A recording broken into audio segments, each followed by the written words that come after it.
Сайн байцгаана уу? Та бүхэндээ өнөөдрийн мэндийг хүргэе. Шинэ хэмжлэг маань эхлэхэд бэлэн болсон байна. За өнөөдрийн хичээлээрээ Le Futur Antérieur гэсэн цагийг үзнэ. За миний судалснаар бол Le Futur Antérieur гэдэг цагийг одоо цаглах төлөвийн төгс ирээдүйн цаг гэж орчуулсан байсан. Эсвэл одоо урьдчилан төгссөн ирээдүйн цаг гэх мэтчлэр орчуулсан байсан. Тэгээд ер нь бол antérieur гэдэг үг маань өмнө, урьдах, урьд цагт гэсэн утгыг илэрхийлдэг байгаа. Тэгэхээр ер нь бол урьдчилан төгссөн ирээдүйн цаг гэдэг нь бол арай дөхөн байгаа юм шиг санагдсан. Тийм болохоор би одоо мэргэжлийн орчуулагч биш, Монгол хэлний багш биш учраас одоо зүгээр ойлгоорой гэж хүсье. За Le Futur Antérieur цагийг одоо яаж хувиргах вэ гэхээр être болон avoir үйл үгээ одоо энгийн ирээдүйн цагт тийм ээ Le Futur Simple цаг дээр хувиргаад тэгэд араас нь орж байгаа тэр өгүүлбэрийн гол үйл үгийг одоо өнгөрсөн цагт үйлс нэрийн хэлбэр буюу одоо Le Participe Passé дээр хувиргаж одоо үүсгдэг байгаа.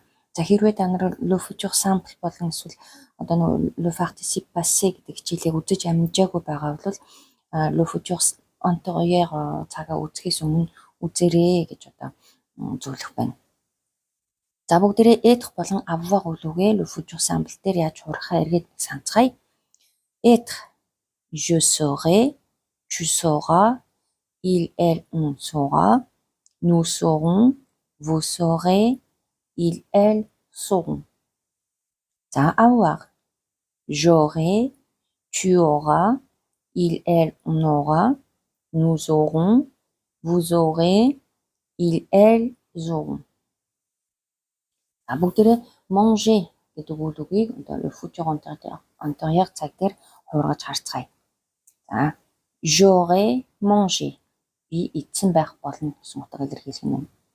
За tu auras mangé, il, elle, on aura mangé, nous aurons mangé, vous aurez mangé, ils, elles auront mangé. За avoir туслах үйлдэлтэй хувирж байгаа үйл үг маань нэр үгийн одоо хүйс болон эсвэл одоо тоогоор зохицдоггүй байгаа шүү. Тийм болохоор одоо чи эмэгтэй хүнч бай. Одоо жишээлбэл elle aura mangé гэж юм. Тэгэхээр яг нь avoir-тай хувирж байгаа учраас manger гэдэг үг маань одоо эм хүүсээр одоо зохицож хувирахгүй байх нь. Жишээлбэл elle гэдэг маань эмэгтэй хүн учраас manger гэдэг маань акцентыг үгийн араас дахиад үсэг авахгүй гэсэн үгийг сайн ойлгоорой. За бүгдээрээ partir гэдэг үгийг хувиргацгаая. За partir гэдэг маань être-тэй хувирна. За je serai parti, tu seras parti, il, elle, on sera parti, nous serons partis, vous serez partis, ils, elles seront partis. За тэгэхээр être-тэй хувирж байгаа үйл үгнүүд маань хүйс болон тоогоор олон тоогоор одоо зохицдог байгаа шүү нэр үгтэй. За Le Futur Antérieur цагийг одоо ямар үед хэрэглэх вэ гэхэд нэгдүгээр одоо ирээдүйд болж байгаа хоёр үеийн маань одоо эхний үйлдэл нь дараагийнхаас одоо өмнө болчихсон үед хэрэглэх нь. За жишээлх юм бол quand tu reviendras, j'aurai terminé mon travail. Чамайг буцаж ирэхэд би ажлаа дуусгачихсан байх болно. Тэгэхээр яг нь ирээдүйд болж байгаа хоёр үйлдэл байх нь. Чамайг ирэхэд дараагийнх нь би дуусгачихсан байх болно. За тэгэхээр яг нь эхний үйлдэл маань j'aurai terminé mon travail гэхээр би дуусгачих нь. Тэгээд чамайг ирэхээс өмнө гэсэн утгаар илэрхийлэх юм байна шүү дээ, тийм ээ. За дараагийн жишээ. Elle aura fini ses devoirs avant le dîner. Тэр оройн хоолноос өмнө гэрийн даалгавраа дуусгачихсан байх болно. Тэгэхээр оройн avant le dîner гэдэг маань оройны хоолноос өмнө гэсэн утгаар илэрхийлж байгаа юм. Тэгэхээр оройны хоол болоогүй байгаа ирээдүйд болох үйлдэл. Тэгэхээр яг нь ирээдүйд хоолноос өмнө одоо тэр гэрийнхаа даалгаврыг дуусгачихсан байх болно. За дараагийн нэг тохиолдол нь өнгөрсөн болцсон үйл явдлыг таамаглах үед хэрэглэнэ. Жишээлх юм бол il ne répond pas, il aura oublié son téléphone. Тэр хариулахгүй байна. Тэр утсаа мартсан байх.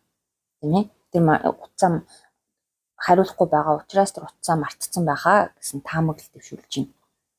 За le train est en retard, il y aura eu un problème. За галт тэрэг одоо хоцорч байна тий. Тэр одоо ямар нэгэн асуудал гарсан байхаа гэсэн таамаглал дэвшүүлж байна. За дараагийн тохиолдол нь ирээдүйд болох одоо үйлдэл маань одоо яг таг одоо биелэх үед тий үр дүнтэй болох үед хэрэглэнэ.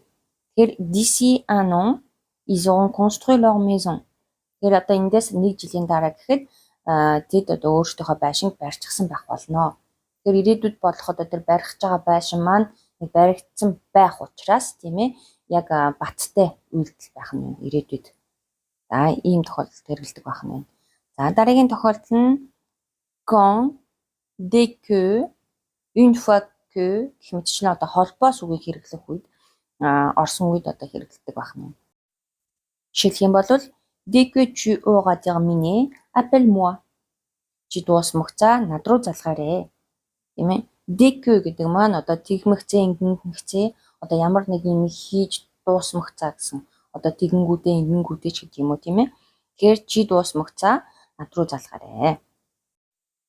За бүгдээрээ одоо le futur antérieur цагийнхаа одоо хувирал болон хэрэглээг сурцгаалаа. Тэгэхээр саяны үдсэн дүрмүүдээ одоо баттгаатай хэдий сайн ойлгомжтой байхын үүднээс дахиад хэд хэдэн жишээ өгүүлбэрээд аваад харцгаая. За quand il arrivera, j'aurai préparé le repas. Тэр ирэх үед би хоолой бэлдсэн байх болно.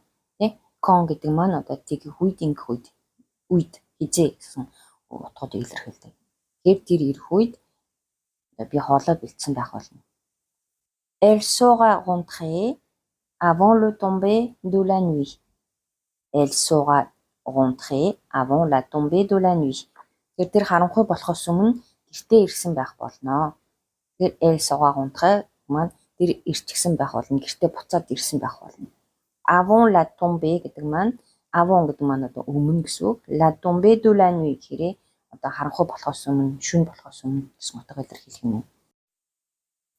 Tu n'as pas entendu le téléphone, tu auras dormi profondément. Тэгэхээр чи утас дуурахыг сонсоогүй юу? Чи нам унтсан байхаа гэсэн утгатай өгүүлбэр байна. Тэгэхээр tu n'as pas entendu гэхээр чи сонсоогүй байна. Le téléphone утсаа тийм ээ. За tu auras dormi profondément. За profondément гэдэг маань нам одоо гүн гэсэн утгатай үг байх нь. Тэгэхээр чи утсаа дуурахыг сонсоогүй юу? Чи нам унтсан байхаа. Тийм. En mai, j'aurai fini mes examens. Тэгэхээр 5 сард одоо би шалгалтуудаа дууссан байх болно. Dès qu'il aura terminé, il partira en vacances. Тэр дууссан даруйда амралтанд явах болно. Тийм ээ. Dès que гэдэг маань тэгсэн үед тэр үед тэгмэгцээ. За ингээд бүгдээрээ le futur antérieur цагаа одоо ингээд сурлаа. Хэдэн дасгал гэрийн даалгаварт өгнө. За тэгээд жоохон идэвхтэй байж одоо комент хэсэгч хариултаа бичээрэй. Өгсөн гэрийн даалгаврыг одоо хийдэггүй идэвхгүй одоо байгаад байгаа болохоор заримдаа одоо маш урамгүй тий урам хугараад хичээлээ заахаа болдог ч юм уу гэсэн одоо бодолд одоо төрдөг болоод байгаа шүү манайхаа. За эхний өгүүлбэр зөв хариултыг сонгоод өгүүлбэрээ монголоор орчуулаарай. Quand Paul arrivera, nous цэг надад цэгийн оронд зөв хариултаа тавих. A. Mangeons. B. Aurons mangé. C. Mangeront. За хоёр дахь өгүүлбэр elle finir гэдгээ хувирах нь son travail avant midi. За тэгээ finir гэдэг үг маань эдхтэй хувирах уу, аввахтай хувирах уу гэдгээ сайн бодцоод хувиргаад тэгээд өгүүлбэрээ монголоор нь орчуулад коммент хэсэгтээ бичиж үлдээгээрэй. За ингээд өнөөдрийнхөө хичээлийг өгөр өндөрлөе. Бичлэг маань таалагдсан байхаа гэж найдаж байна. За дараагийн хичээл хүртэл түр баяртай.